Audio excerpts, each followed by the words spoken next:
G'day guys, welcome to the round 14 review, and we've had just about our worst ever score in Supercoach history. I've scored way higher in round 1 before, this year and last year. We've struggled, and just about every single player on my side underperformed. And just watching the week unfold, I just remember, every game until Melbourne and St Kilda, I was just, when is a player going to score good? I'm just hanging out for a 130. I was really conservative with the captaincy. I didn't try to outdo myself for once. I played it really responsible and it paid off. But even that just is not acceptable. 1,938. A top 37% score. Absolutely shocking. I don't know how that could possibly be. I knew it was bad, but I didn't think it was that bad. We went from top 4% last week, which is a video I didn't upload. We had a really good week. We went up 1,200 in the ranks to now a top 6 overall to a 2,500 drop in the rank. Nearly 2,600 as well. 2 out of 10 league wins, absolutely appalling. It doesn't get much worse than that, and we'll get straight into the side. I'm rolling with the screenshots. I do apologise for that. I had to negotiate between my content and my internet, so I decided that screenshotting was just the only way because it's way too slow. We'll get straight in the video, and defence was probably the only highlight of this week, which was really good. Lloyd, I'd be lost without him. I'm so happy I have him in my side. Have to start him next year. There's no doubt. We can't disrespect him anymore. He's just a lock. Has to be in for 2021. Tom Stewart, really nice. Ridley, a little bit out of form at the moment. I don't think it's a worry at all. And he's a player that I will pick next year. He's my favourite player at Essendon. What a win by our boys. Super happy with that. We came from absolutely nowhere. And 16 points at half time. We're about 6 or 7 goals down. We come back and won by 2 or 3. I was just out of my seat. So happy with that. Haynes, not bad. Just can't get the ton at the moment. Still a fine selection. I did pay up for him, which was kind of annoying. But, definitely worthy of a top 6 defender. And Sam Doherty, unbelievable. Finally, 100. It only took him about 2 or 3 months, but he's done it. Doesn't make up for all the shocking 70s and 80s he has pulled up. But nevertheless, 124. Very happy with that. Blokes would have traded him out and been spewing a little bit.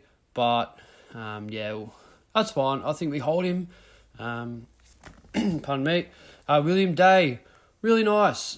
But just what could have been for him? He was on track for 100, really. He was dominating really well in the first half. I think he was on about 55 at half-time, something like that. I don't know the specific score, but Hawthorn just didn't see any of it in the second half, and that really limited his scoring. One more pretty good week out of him. Saved me from getting a donut. I did plan to hold him for this point in time for that buy, so I got what I wanted out of him. I could hold him for this week, but I'm not going to. We're going to trade him out, and I'll talk about that a little bit later on. And midfield, probably the worst it's ever been. McRae underperformed. He was my VC, really stiff. I thought Bontempelli would get tagged. I didn't see a whole lot of the game. Not really, if I'm honest. I don't know.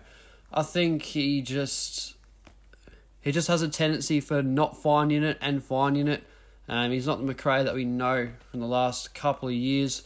He has been a little bit out of form, out of touch in glimpses. He won't be that expensive next year, so we'll definitely still be able to start him. Bontempelli, kind of happy that I didn't have his VC, because I would have been in that sort of situation. Do I loop him? Do I take the VC or not? The 125 rule for DR. Not sure if that really registers. So, we got Grundy, which was really nice. Callie and Fife, another set of captaincies that I was going to VC. Bought in Fife. It was the wrong move. I had a chance between Fife and Whitfield, and I chose completely wrong. Fife was worn like a glove by Matt de Boer. He come back in the side. I don't think that was a coincidence at all. He Yeah, straight to Fife, absolutely killed him, threw him over the fence and made his day living hell. And yeah, Kelly's probably out for a week, which is really frustrating. I intend to hold him. I can't really afford to trade him. Well, I can, but it's probably not really the smartest move. I reckon I have enough coverage for that. Cripper, I'm not selecting him next year. He can get stuffed. He's just been such a headache of a pick. And the problem with him is he's in so many sides that the blokes that didn't start him for some reason or another would be absolutely laughing. Laughing joy, just happy that they didn't have him. Who would have thought this from Paddy Cripps, a man that we thought who would go really high on the Brownlow this year? I don't think he's got a chance at that whatsoever. So that's really unfortunate from him. And Jack Viney is a fake rookie. Fake primo. Really frustrating. Got completely sucked in after round one. And so I paid the price. Pretty bad, but you have to go through these things. It's all part of Supercoach. And we got one more good week out of Brad Close, which, that's fine. You're taking that. And, we loopholed Rivers, which was nice. I thought Bytel was playing, but turns out he didn't. So, we're happy with that. Ruck, Sporting Goldstein. Oh, I think he did well. I knew it wasn't going to be the best score coming up against Wits and the bye as well, which is pretty frustrating, but we can work around that with Draper and the man that I'm going to bring in my side, I'll run through in a minute. Goldstein has a pretty easy draw coming up in terms of Ruckman. I'm not specifically sure who he plays, but I remember checking it and it wasn't that bad. I didn't want to muck around with the Ruckman either. He's pretty cheap. We know his ceiling. He's a really, really good player. He's been well over 600k this year.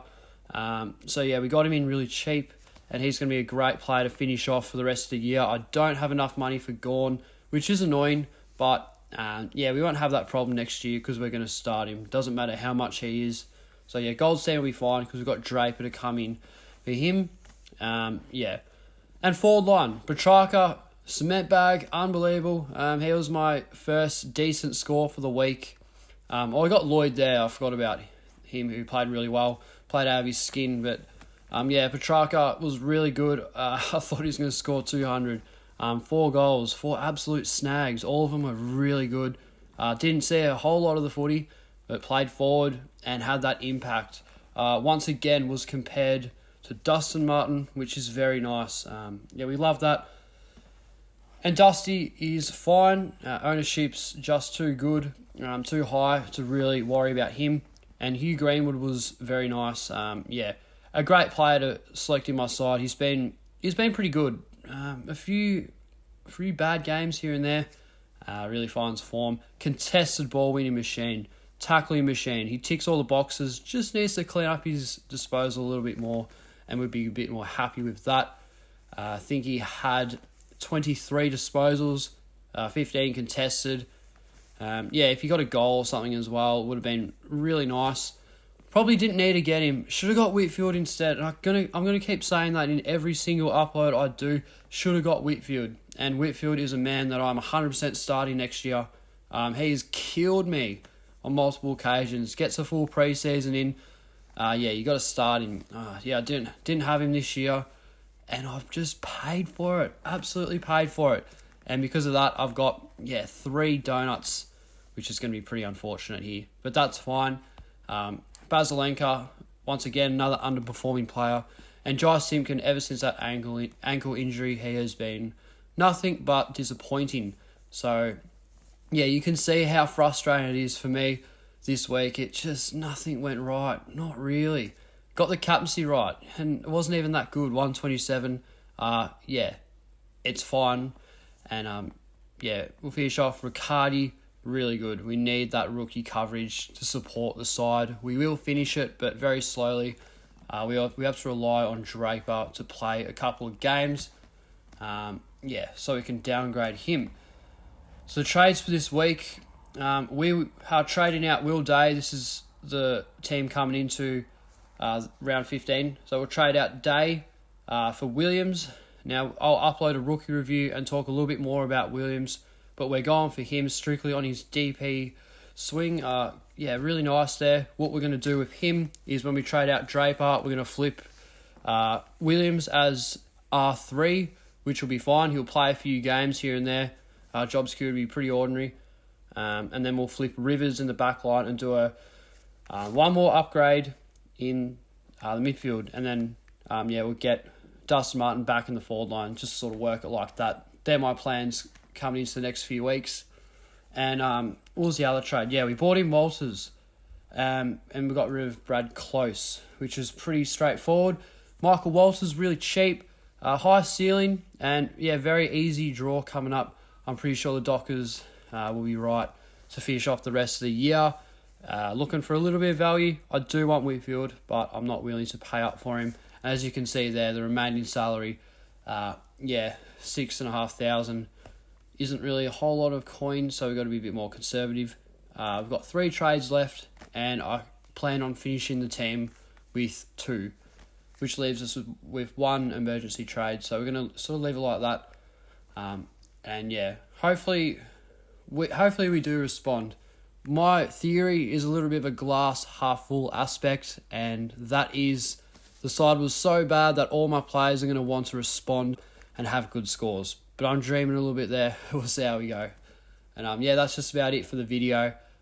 Stay tuned for the rookie review. I will upload that sometime this week. And also, not sure if it's this week or next week, but I'll be getting together with DR again for another podcast, which will be uploaded on his channel this time, of a post-season review, and we'll just discuss everything. We'll get an agenda sorted, and also it looks like George might be jumping on as well, so there'll be a little bit of a 3-way podcast. I'm not 100% sure if it's going to happen. It might just be DR and myself when George gets through his uni work. I'm pretty sure maybe the end of this week. So we might do it next week. So all 3 of us will have a bit of a podcast, have a bit of a chat, which should be really good. And that'll be on DR's YouTube. So stay tuned for that, which should be good. Anyway, guys, that's just about it from me. Hope your side did good this week. No doubt it was better than mine. And good luck for the hard buy rounds. And we'll see you guys in the rookie review. Take it easy.